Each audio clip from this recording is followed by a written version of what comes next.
And my question to you is like, how did you increase your social media following really fast? It's LinkedIn, right? No, it's Or no? Instagram. Instagram. I do have a LinkedIn account as well, but I think I have 400 or 500 followers, not a lot. But my focus was to build my Instagram account because I wanted to deliver short form content that was advice based, sort of like the mom advice or the girlfriend advice or the best friend advice to people who didn't know a lot about financial literacy in general.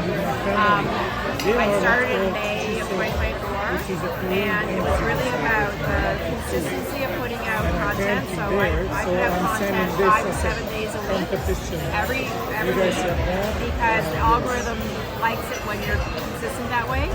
But I also was gaining followers because I noticed for a fact the content I was providing appealed to a very broad audience, right? So in my mind, the successful way to do it is to have a broad base, to not leave too soon. You build the base and then you go deep. So I'm at 22,000 followers now, approximately, and I've had several videos go viral. So I started mid-May, and I had my first viral video on July 1st. It hit 2.2 million views, which is crazy to me, crazy. But then since then I've had 1 million, 3 million, 500,000. There's been several, which is amazing. But the most important metric is what's your reach, like what are the interactions and the shares. Like I think specifically, what are the shares? And I've had something like 67,000 shares, which means people find your content valuable enough to send it to somebody else. So that's been my method, I guess, my process. And it's just, I don't know, it's shocking to me how it's taken off, but it's hitting the right demographic.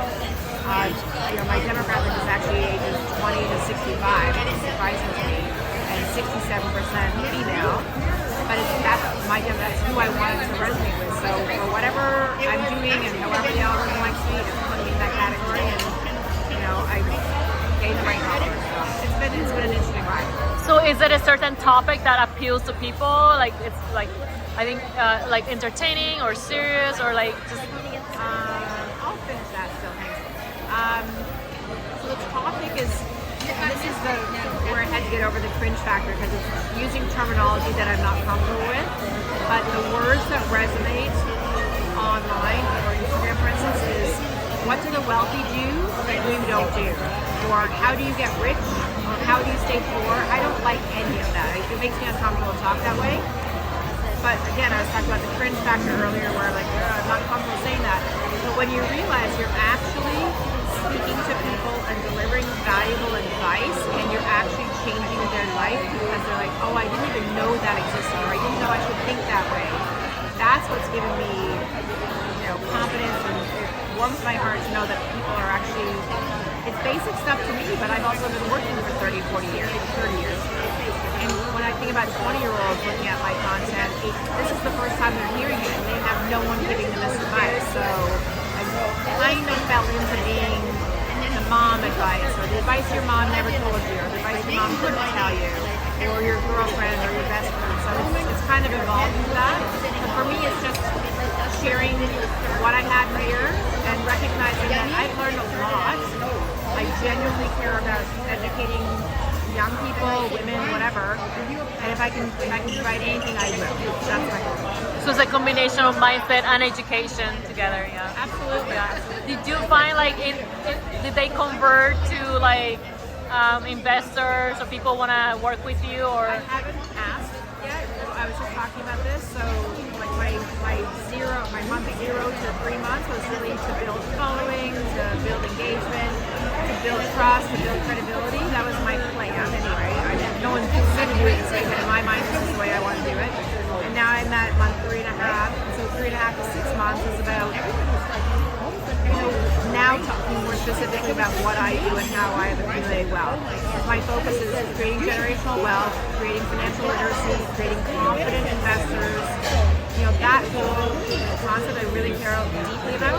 And so now I'm going to say exactly how I got here.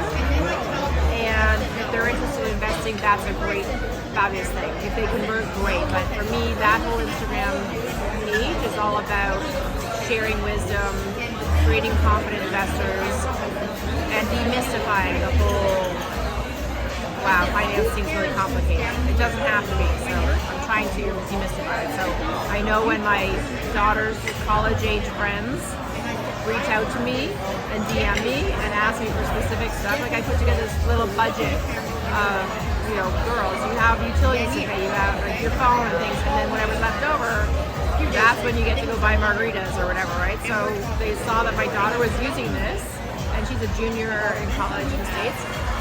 They saw that my daughter was using this, and they're, oh, where do you get this from? I want this, and that's kind of how I started gaining those kinds of followers. So it's just, to me, it was so common sense thing, but you realize there's a lot of people who've never heard this before in their lives. So I don't know, it actually makes me really happy that it was a useful tool for them. So Yeah. That's great. You're making a difference. Yeah. so in one small little corner, right? So, but it's a bit of a neat process. So I'm developing a whole course that I'm going to push out. Just here's how you learn how to invest. Here's what you should do. Here's some very basic rules. And if you're in your 20s, please do this now. It's not a huge commitment. Like putting away $20 a week, you can find $20 a week to put away. It's the consistency, it's benefiting from compound interest. In your 20s, if you do this for 20 years, you will be so well set up for 50, 60, and beyond. But people just don't think about it in the 20s, right? If no one's telling you to do it, it wouldn't even occur to you to do it, right? If you're not in that arena, right? Or that community of people who know how to save or know how to invest. So I talk a little bit about putting money away. I talk a little bit about how to invest in some very basic things in the stock market and laddering it. So you have an investment that returns every year, laddering your returns.